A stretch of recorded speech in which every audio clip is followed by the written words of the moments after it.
Assalamualaikum warahmatullahi wabarakatuh. Kami di sini akan mempresentasikan hasil diskusi dari kelompok 4 yang berjudul Perencanaan SDM. Sebelumnya, kita perkenalan dulu ya. Saya Salsabila Isa Adelia dengan NPM 24810016. Saya Intan Rizdiana dengan NPM 24810043. Saya Yasmina Firdausa dengan NPM 24810020. Saya Sinta Emilina dengan nomor NPM 24810012. Pengertian komponen dasar dari sebuah organisasi terdiri dari sumber daya manusia atau people, teknologi atau teknologi, prosedur kerja atau task, dan struktur organisasi atau organization struktur. Keempat elemen dasar tersebut saling terkait satu dengan yang lainnya secara simultan dan sinergis dalam upaya meningkatkan kinerja dari sebuah organisasi atau perusahaan. Dari keempat komponen tersebut, komponen SDM lah yang paling penting di antara komponen yang lainnya.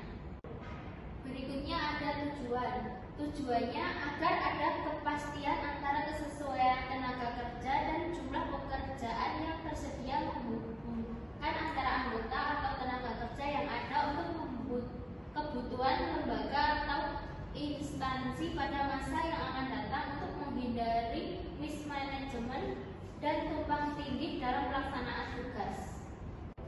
Dan berikutnya adalah manfaat. Manfaatnya yaitu 1. Meminimalkan resiko kekurangan atau kelebihan karyawan. 2. Meningkatkan efisiensi operasional. 3. Mempersiapkan talenta untuk posisi kunci di masa depan.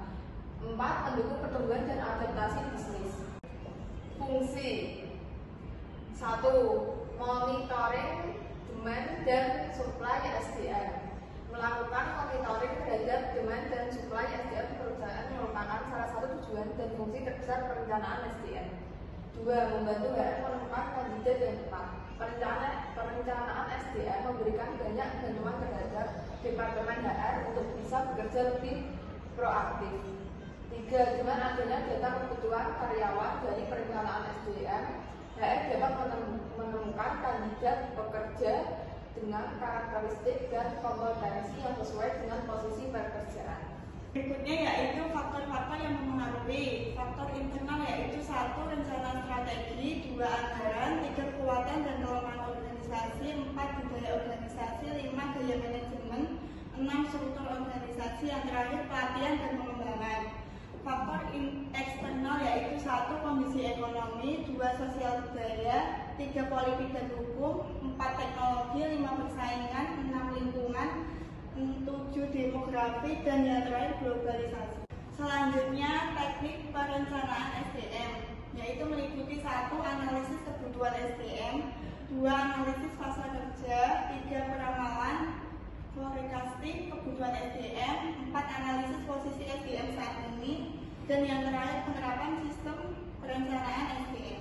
Selanjutnya kita akan membahas tentang metode perencanaan SDM. 1. Kita dengan metode non ilmiah. Cara mengambil keputusan atau menyelesaikan masalah berdasarkan intuisi, pengalaman pribadi atau asumsi tanpa data yang jelas. Nah, contohnya itu kalau di manajemen, manajer merasa karyawan keluar karena kurang loyal tanpa survei atau data, lalu langsung bikin aturan ketat tanpa analisis penyebab sebenarnya. Yang kedua, itu metode ilmiah, cara sistematis untuk memecahkan masalah atau mengambil keputusan berdasarkan data dan analisis. Contoh, kalau di manajemen perencanaan SDM itu HR mengamati tingginya turnover karyawan, lalu membuat hipotesis bahwa gaji jadi penyebab utama. Selanjutnya, HR akan mengumpulkan data lewat survei, lalu analisis hasilnya, dan akan membuat penyimpulan dan buat rencana perbaikan sistem kompensasi. Dan di sini kesimpulan dari perencanaan SDM, sumber daya manusia merupakan komponen paling vital dalam sebuah organisasi yang bersinergi dengan teknologi, prosedur kerja, dan struktur organisasi untuk meningkatkan kinerja. Perencanaan SDM bertujuan untuk memastikan kesesuaian antara tenaga kerja dan kebutuhan pekerjaan. guna menghindari mismanagement serta menempatkan karyawan secara tepat.